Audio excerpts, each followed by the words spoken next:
Hello and welcome to the Mal and Johnny Show. This week we're talking about some of the greats that we've seen in concert or maybe on a football field. And this all comes down to you, Johnny, because this week you saw one of the living legends, not Tom Jones, not the Stereophonics, but you saw in Cardiff.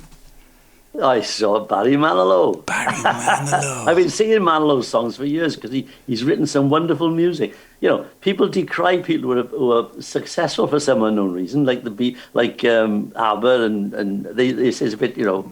It's too commercial. Is it too commercial? Too commercial, but it's good. Yeah. You know what I mean? Oh, absolutely. He came on, the first thing he said was, ladies and gentlemen, there's been things missing in music lately, and you know what it is? Melody. He said, tonight... you're getting melodies, right? And he played all his songs. He was fantastic. He had a great band with him, you know. Yeah. And it was pyrotechnic. He knows how to put a show on. Yeah, well, he knows how to do it. Because he used to be the keyboard player for Bette Midler, didn't he? I think that's he used to play in a Turkish bath, apparently. And she used to go in there and sing. Yeah.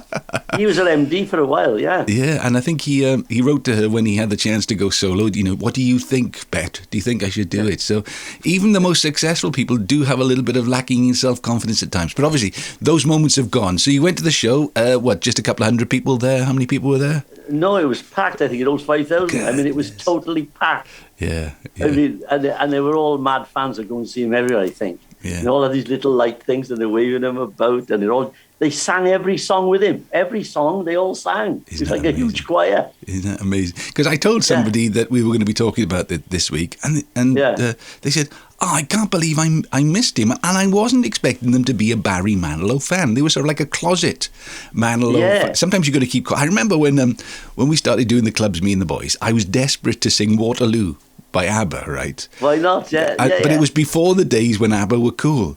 And I had lots of trouble from the boys, but eventually we did. And the crowd went mad because it's, as you say, full of melody, great beat, and actually brings back so many happy memories of where you were. Because Barry Manilow's career, it stretches back. Well, when was it? 1968, I think he broke through. Wow. 69. Yeah. I remember when I did the song festival in was it Gibraltar? Yeah. And the producer, I've just seen this great guy. He said he was in London, obviously. Yeah. He said he's going to be massive, this fella. And that was then 1968ish, 9, something like that. But yeah, I don't know when his first hit was Mandy. Yeah. Which he didn't write, of course. No, because it was called Randy originally. Do you know that? Was it Randy or Brandy?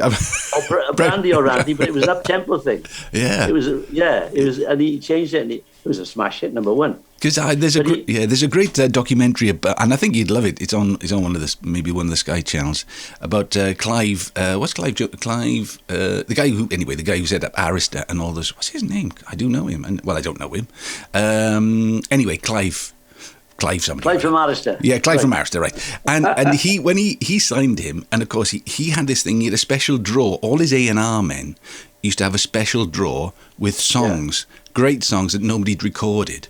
But of course, Barry Manilow's a songwriter, isn't he? So he wants to do his own songs. But Clive from Arista managed to persuade him that he had to do this song. In fact, I think he said, you don't get a record deal unless you... And it's a hit.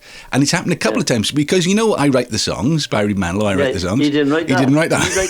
No. He didn't write the other one either. I Can't Spy Without You. That was some English guys wrote that. Yeah, but it doesn't matter because I think it was Bruce Johnson from the Beach Boys who wrote I Write the Songs, because David Cassidy did a version of it as well, which was produced by Bruce Johnson. But it doesn't matter because the song will forever belong to Barry Manilow, won't it? Exactly. But the other stuff, like Even Now, and some wonderful ballads he wrote, Oh, Weekend in New England. I loved Weekend in New England. Oh, that was good, yeah. What was the one? I made it through the rain. Da, da, da, da, da. Do you know what that was originally? No. It was about his songs. And keep myself protected and keep my songs protected. People are nicking his songs. No. And he changed it there. Yeah. Well. I love these stories. Yeah. And so the actual show, I mean, the pacing of it, obviously he's done it for a long time. Perfect in all it started ways. off, he had Curtis Stigers on the start. Oh, wow. Who was his friend, right? Right. Great jazz musician, fantastic sax player. Yeah. As part of his singing. So he did his first set. unfortunately, he's very jazzy, and I don't know if he's like right for that crowd, but he was good. Yeah. You know what I mean? Yeah. And he did well. He did well because when he sang his hits, everybody clapped and screamed. Yeah. And then there's a little bit of a break. Then on came Barry, and he did an hour and a half. Wow! And all the hits. You know, he were all the hits, every one of them. And he was playing the piano, and he's a great pianist anyway. Yeah. And he had a lovely little gimmick where he said his grandfather, when he was a little boy, took him because he's Jewish Russian descent. See? Mm. And his grandfather took him to one of these little booths where he used to do. Do you remember those booths you could make a recording of your voice on a little acetate? Yes, yeah. So he took him and he put his quarter in or whatever it was. I said, go and sing. And he said, I can't. Go and sing Happy Birthday, right? And he played this track, this crackly thing with his grandfather talking, and a little video of a little boy with his grandfather. It was a bit of a tearjerker, you know. Yeah. And then he went into one of the songs applicable to his grandfather, you know. Yeah. He was great. He knows how to put a show together. Yeah. It's not just a load of songs. Yeah. And I always say that. You get a good performer who's got a story. Yeah. The show is a story. It starts with something and everything leads into something else. Do you know what I mean by that? Yeah. You get a lot of people who are going to do a set and they just sing 6 songs and they're not connected. Yeah. But it's all connected. What did he end with? Oh, he finished with I Write the Songs. And they all sang, you know. Oh, isn't that amazing? He used to do one voice, you know, when he used to do one voice out in the darkness. And he used to get all the people with their lighters doing this, but he didn't do it last time. Yeah. Okay. Anyway, it's a great show, whatever. So it's some of the greats. Who else have you seen would you consider to be the greats that you really loved? Well, I was, my old man, obviously, he was a pianist and he used to take me to see these concerts. And we went to see Ella Fitzgerald, Jazz at the Philharmonic with Oscar Peterson. I was in the Capitol in Cardiff. Oh, fantastic. I mean, she's a terrific singer anyway, but Oscar Peterson, you get it? She's like wonderful pianist. Yeah. So he did the first bit and then she came on and did the second half. Wow. And then he took me to see Duke Ellington. And Duke Ellington walked out. I was about, I could only be about 15, 14. And there was like a gauze. And behind the gauze is all the orchestra, right?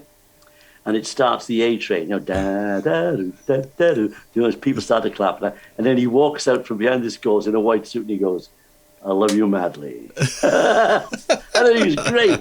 He was great. And then who else did I see? Oh, I saw Count Basie as well. Well, you've seen all the jazz greats. All of them. You've got a lot to thank your dad for, haven't you? Oh, not that. And then Sammy Davis. I saw him twice at the London Palladium. Yeah. The first time I saw him, he was with Buddy Rich. Right. Buddy Rich did the first half, then on came Sammy Davis with the Buddy Rich Orchestra and did the second half. It was phenomenal. Oh, man. And then I saw him again after that. He came back again. But I tell you, really knocked me out. This is going to make people laugh now. Anthony Newley. Oh, right. Anthony Newley came, and he had Juliet Prowse with him, the dancer. Do you remember her? She was engaged to Frank Sinatra. Yeah. So she did the first bit. And what a dancer she was. And she had 4 guys with her. And they were like throwing her about, and you know. And then Anthony Newley did his own tongue-in-cheek introduction. He said, "Ladies and gentlemen, please welcome the thinking man's Tom Jones." And on he came. And he had the strangest voice, didn't he? He did. Can you do an impression? Just see if people. Anthony Newley. It was quite. What's his song? What kind of fool am I? What do I know of life? Why can't I cast away the mess? He sang like a Cockney act. Yeah. But he used to act his songs out. Yeah. And he did one called, what was it called?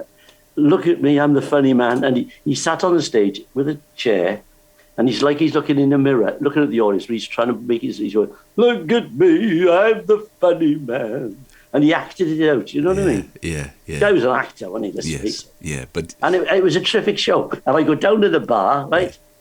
And who's in the bar but Barbara Windsor with her husband, Ronnie. She said, have you met my Ronnie? I said, no, I haven't met Ronnie. I said, hello, Ron. Looking at this big, hulking guy with breaking knees. She said, oh, but Newley, any handsome, John, any handsome? I said, yeah, she's right. She said, there was a bloke by me, walked out. I couldn't understand it.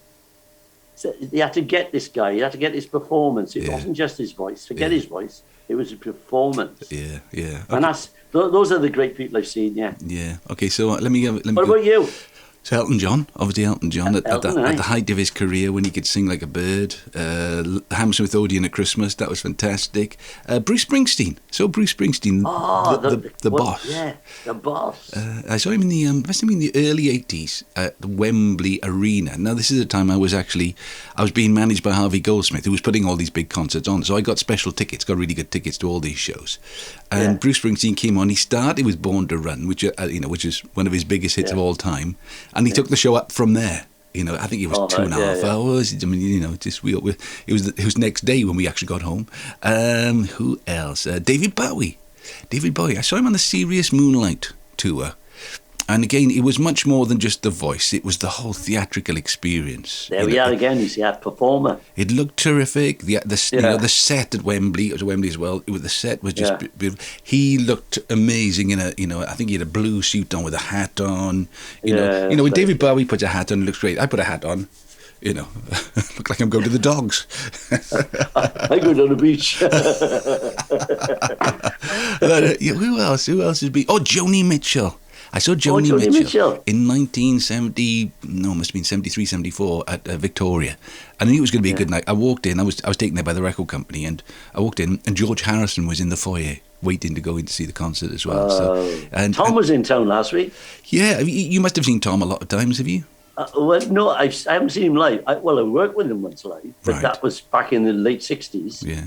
But I haven't seen his concerts like latterly, and apparently he was phenomenal because he can still do it. Yeah, he's still got the voice. Yeah, and the thing is, the voice does, obviously it changes over time. But he uses it. Tailored it. Yeah, the songs, like I love Johnny Cash. Yeah. But particularly in his last couple of records where, he could hardly sing, but the emotion through the voice was just phenomenal. What about dancers then? Because I obviously I've seen a lot of great footballers because once he went into the Premier League, some great footballers. People like Ryan Giggs, people like Gareth Bale. And what you notice about players who are world class is that they seem to have more time on the ball than anybody else. They see it before anybody else. It's just, like tennis players. They see that ball and it's like, how they do it. It's and like musicians or singers, they seem to have more time on a note than other people do. What about dancers? Obviously Sammy Davis Jr. Were there any dancers that you saw around the world that you thought, this is just outstanding? Well, I worked with one guy, I may have told you this story before, called Will Gaines in Germany. Yeah. And Will Gaines was a black guy. What a dancer he was. And he said he learned on the streets. Yeah. Because he said in his day, kids used to dance on the streets in Harlem for money. Right. And he said they'd have the taps in their hands and they'd have little holes in their shoes and they would stick these taps on just to tap dance. So they just used to put them in like little screws. And that's why they danced so close to the ground. Right. Because if they jumped up, the bloody taps would fall off. So that they got that really low to the ground style, Yeah. But he used to jump over chairs and put 6 chairs as well, land in the splits. Wow. But there's people, I tell you, I did see that. My mother and father worked with the Nicholas brothers. Right. And they're long gone now, but the Nicholas brothers, if ever you see those on YouTube, they're unbelievable. Yeah. And when Sammy Davis came the first time to London, he brought one of the Nicholas brothers, who was still alive with him, who did a bit of a tap dance before his show. Right. But they were fantastic. Yeah. But I never saw many dancers live, funny enough. Yeah. I went to see that wonderful ballet dancer from Cuba. What's his name? Oh, another one. Good, yeah. You know the one I mean? He's fantastic. He was a saddle as well. I went to see him. And there was another fella who was a really fantastic tap dancer, Gregory Heinz. Right. Now, Gregory Heinz, he was brilliant. I mean, fantastic. He died young. But he taught this one guy who now is his protege, and he's the one who did all the taps for that film with the animation where they were all penguins. Oh, yeah. And he was doing the tap. Anyway, I went to see him in Saddle as well. He was fantastic as well. Yeah. So that's about it, really. We should provide a YouTube viewing list on these podcasts so people can go and look at these people, all the different people you mentioned. If anybody wants to see tap dancing, Nicholas Brothers must have been. I remember one of them being interviewed once, and they were in a film with Gene Kelly. Yeah. And the thing is, a lot of these black dancers, you see, because of the apartheid system in America, blacks only there and whites only there, they couldn't work uptown, if you like. So they only got films with black people in. for a long time, they weren't mixed up. Amazing. You know what I mean? Yeah. Which is ridiculous because half of them were better Yeah. than Fred Astaire. Do you know what I mean? Yes. Yes. And these two were on the film with Gene Kelly. Yeah. And he was saying, he said, Gene Kelly set this routine. And he said, we didn't rehearse much. He said, you haven't rehearsed my routine. He said, well, I know it. He said, what do you mean you know it? I only told it to you yesterday. And he said he just did it. And he could do it. Do you know what I mean? They were just naturals. Yeah. Yeah, fantastic. Yeah. Good. All right. Well, look, and how's the water? Is it warming up? The water's not very warm, but it's better than it was. And today's going to be 26 degrees. Yeah. So I'm down there to dive in that cool water. Cool water. Cute little song. Yeah, absolutely. How's your song doing? It's doing all right. Yeah. It's been played on Radio 2. I'm doing lots of indies. It's funny because you mentioned Curtis Digers. I'm doing a lot of radio programs that Curtis Digers is on as well. Obviously, he's doing a lot of promotion for his tour and his new record. So I'm on every show, and our second guest today after Curtis Digers is Mal Pope. So yeah, that's a bit of fun. Just keep on keeping on. Rewardless. Rewardless. Get to talk to Curtis Digers. Tell him he was very good in Cardiff. I'll tell him. By the way, apparently they did the O2. It was in the paper and they sold out the O2. Amazing. How much is that hold? 20,000, isn't it? Something like that, maybe. So I was trying to calculate how much you must have made. 40, 50 quid a ticket, 5,000 people. Yeah. Do you know what I mean? Yeah, absolutely.